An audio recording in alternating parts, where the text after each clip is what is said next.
항원이 공격해 오면은 여러 가지 림포사이트 중에서 그 B림포사이트가 플라즈마셀이 되면서 엔티바디를 생성한다고 했다. 이렇게 B의 한 개의 세포에서 무성생식으로 증식한 항체를 모노클론 엔티바디라고 한다. 모노, 단일, 클론, 복제, 유전자 복제, 엔티바디라고 해가지고 이것은 정상세포에 손상 없이 암세포만 공격하는 건데 모양은 Y자로 되어 있고 끄트머리가 베리어블 리전인데 여기에서 엔티젠을 인식하고 결합을 하고 중화하고 파괴하는 것을 할 수 있도록 설계되어 있는 것인데 특히 이 엔티바디의 기능이라는 것이 엔티젠을 인식해 가지고 또 암세포가 보내는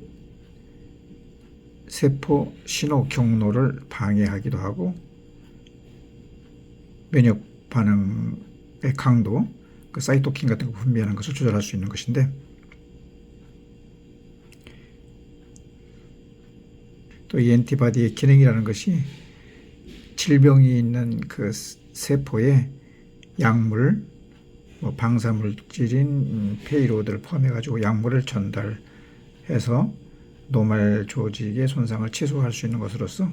이 엔티바디가 엔티젠과 만나서 상호작용을 하면은 엔티바디가 면역학적으로 기억력의 발달해 가지고 다음에 다시 마주칠 때면은 엔티바디가 강하게 반응을 해 가지고 내 몸에서 만들 것일 때는 그냥 지나가고 내 몸이 아닌 것일 때는 사이토킨을 발생해 가지고 그것이 나온 세포를 이렇게 괴사한다고 했는데 엔티바디와 엔티젠이 만나게 되면은 그 암을 일으키는 엔티젠과 엔티바디가 이렇게 만나게 되면은 엔티젠 엔티바디 복합체가 형성되어 가지고 그 에피토프라고 하는 엔티바디의 특정 부위에 엔티젠이 접촉해 가지고 엔티젠을 식별을 하게 된다. 그래서 내 몸에서 만든 것을 물질을 가지고 나왔을 때는 내버려 두고 내 몸에서 나오지 않은 물질을 가지고 나왔을 때는 보일 때에는 면역 반응이 사이토킨 같은 것을 분출하게 한다든가 하는 역할을 하는 것이다. 그러니까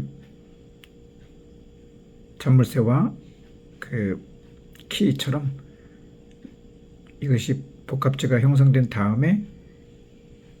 다시 기억을 해가지고 면역 반응을 일으키는데 또 어떤 경우는 사이토카인만 분비하는 것이 아니라 그 젠펄리 같은 도스탈리맘 같은 그 억제제는 그 혈액암을 제외하고 모든 고형암에 효과가 있는데 이것이 체크포인트 관문 인할러 해가지고 관문 흡입기라고 한다. 관문에서 무엇을 흡입한다는 얘기인데 관문 억제제라고도 하기도 하고 캔서셀에서 자신을 do not kill me라고 하는 그 신호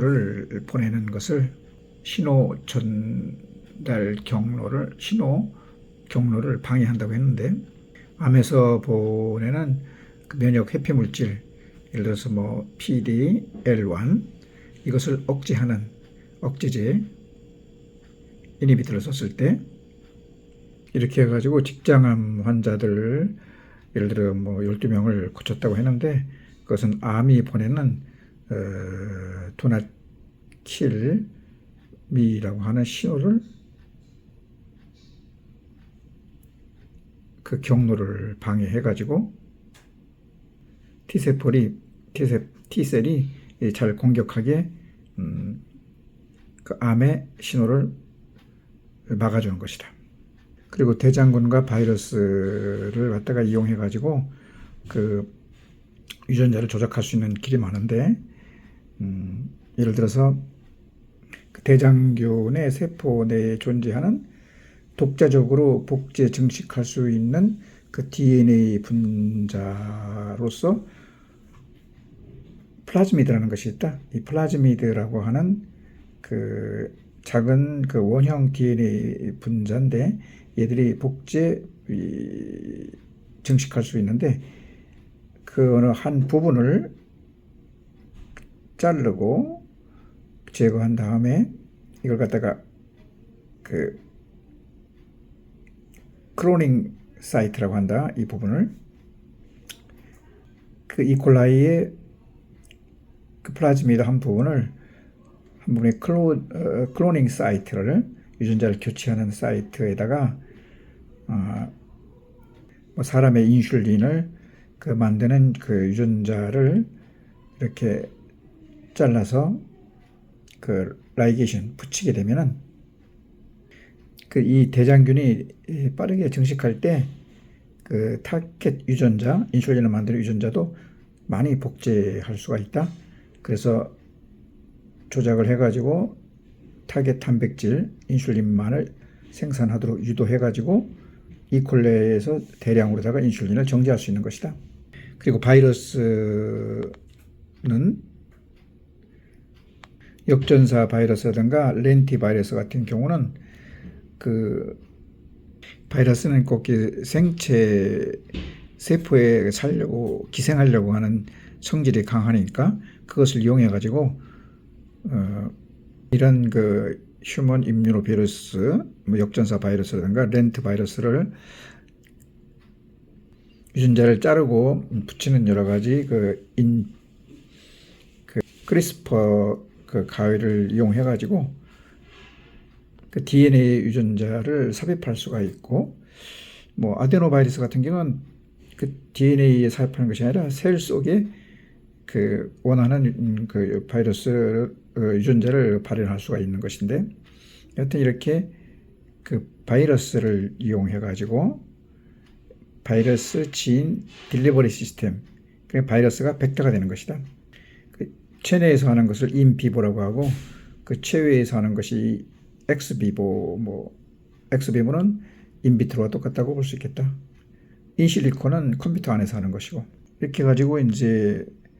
가족성 고콜레스테롤 패밀리 하이퍼콜레스테롤을 에미아라든가 뭐 알츠하이머의 베타아밀로이드가 축적되는 거, 이런 것을 그 크리스퍼 케이스 9 뭐 메디에이티드 진 에디터링을 통해 가지고 돌인변이로 그 LDLR 돌인변이로 인한 패밀리 하이퍼콜레스테롤이라든가 혹은 나이 들어서 베타아밀로이드가 뇌세포에 많이 쌓이게 돼 가지고 뇌세포가 죽게 되는 알츠하이머 병도 이 베타아밀로이드라는 단백질이 많아지는 건데, 이런 비정상적인 단백질의 생성의 변화로 그 축적을 제한할 수가 있는 방법들을 지금 마우스를 이용해 가지고 그 베타아밀로이드 발생을 줄이는 연구들을 하고 있다. 그리고 뭐 오사이트에 스펌이 가가지고 포틸라이즈드 에그가 된 다음에 토티포텐트 모듈러 전능적인 상실배가 16개 이하짜리 셀이 되고 50 내지 150개 이하짜리 셀이 되는 착상 전에 그 블라스토시스트 배반포가 형성되면 그 인너 안쪽에 있는 그 메스 셀들을 모은 것을 엠브로이크 스템셀이라고 한다. 여기에서 뭐 서큘러리 시스템이라든가 뭐 너브 시스템 또 뭐 임류 시스템 등이 분할할 수 있는 것인데, 이렇게 그 엠브로이크 스템셀에서는 다양한 조직을 만들 수 있으나 윤리적인 면, 뭐 면역 거부 종양 형성이 있는 그 엠브리오닉 스템 시스템이라고 하고, 어덜트 스템 시스템이라고 하는 것도 이것은 이제 성체 조직을 이용한 것이고, Induced Pluripotent Stem Cell, 유도 만능 줄기세포라는 것은 성장한 체세포, 피부세포를 활용하는데 여기 바이러스를 통해 가지고 뇌가 유전자를 삽입한다. 그래서 생성된 것이 이 바이러스를 이용해 가지고 역분화로 만들어진 그 유사 배아 줄기세포라고 보면 되겠다. 그러면 그 클로닝 복제한 클로닝 엠브로이닉 스템셀이라고 하는 것은 난자의 핵을 제거하고 체세포의 핵을 그 난자에다 집어넣어 가지고 융합을 시키면은 복제한 배아 줄기세포를 내부에서 추출할 수가 있는 것이다. 그래서 복제라고 하는 것은 이제 영어로다가 replication이라 해가지고 duplicate reproduction이라 해가지고 마이오시스, 마이토시스, 그리고 복제를 또 다른 말로 클로닝이라고 하는데, 그것은 원하는 유전자를 분리해가지고 이용하는 것을 말한다. 처음에 말했듯이 모노클로닝이라는 것이 베타셀에서 그 생성한 엔티바디를 이용하는 것 등을 말한다.